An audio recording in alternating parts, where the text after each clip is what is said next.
It's talking. Talking lang talaga. Talking with our children. Parang yung sinasabi, kasi nga ako madaldal kasi talaga ako, di ba? And wala naman akong program na pinagdaanan na ganito. Pero yung panganay ko, he started reading when he was, no, hindi lang started. When he was 3, nagbabasa siya talaga. Yung talagang nagbabasa na, hindi yung parang nag-start pa lang na mag-read. Dahil talaga, I was just talking to him the whole time kasi syempre panganay ko siya and palagi mong ikinikwento nung mga time na yon. Mahirap lang kami kasi I was a student sa Utah. We couldn't even afford to pay for an internet service. Would you believe that? Ganun kami kahirap nung nag-umpisa kami doon sa Utah. So yung anak ko, dala-dala ko yan lagi, palagi kami pumupunta sa library, magbabasa kami. I remember, ang maximum na number of books that you can borrow from the library, it's 99 books. So, manghihiram kami 99 books all at once. Tapos, babasahin ko lang siya sa isang upuan lang, ganyan. Like, kasi yung simple books lang, di ba? Uupusin talaga namin basahin yan. And reading has so much value. Kasi yung parang, ano yun, yung vocabulary, spelling, sequence, order and sequence ng mga pangyayari. When you touch the book, you know, there's so much value in that. Iba yun eh. Isa yung sa electronic lang na ano, di ba? They see how the words are being composed. Ang dami mong matututunan talaga pag magbabasa. Pero, at the same time, kasi yung maliit na bata, hindi pa naman talaga nagbabasa, di ba? Pero, maski ganyan na age, yung maski nagbasahan mo lang, may napipick up sila because they will see yung connection na kumbaga yung spoken word, yung print, they match spoken word at saka kung ano yung nasa libro. Diba?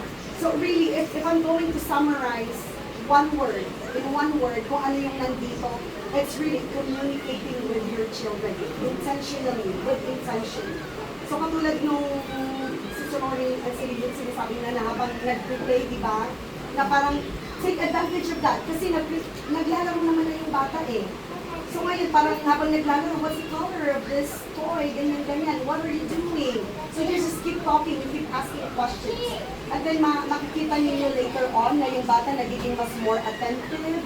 Tapos, maski yung mga ganito na bata na hindi pa nagsasalita, talagang nakatingin lang sa inyo. That they are more responsive, they are more attentive. Makikita ninyo talaga yung difference. So ito, may mga examples siya. Okay, let me just read this really quick. So sabi dito, through your actions, your child learns kindness. So just like what I said earlier, we are not just teaching literacy development, but also emotional development, which is more important.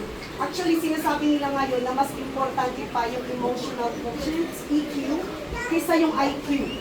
Kasi di ba, aanin mo nga naman yung super napakatalinong bata kung hindi naman mabait, kung bastos, kung di ba, kung wala yung mga values na ganon. Actually, even in companies, mas tinitignan nila ngayon yung soft skills because they would like to hire people who can work with other people, di ba? Kasi mas super matalino ka, pero if you don't know how to work with other people, then wala din siguro, di ba? If you cause a lot of problems in the company, then ayaw nila yun. But if you are emotionally intelligent, if you know how to get along with other people, meron kang respeto sa iba, then gusto ka ng company. Actually, ang mga companies ngayon, they like people who they can train, yung mga pwedeng matuluan, di ba? So that's what we are teaching as well. So that's why it's very important na we are very intentional sa ginagawa natin. Nagpapakita tayo ng magandang halimbawa sa mga anak natin because your child learns kindness, honesty, respect, and responsibility. You show how to handle emotions, solve problems,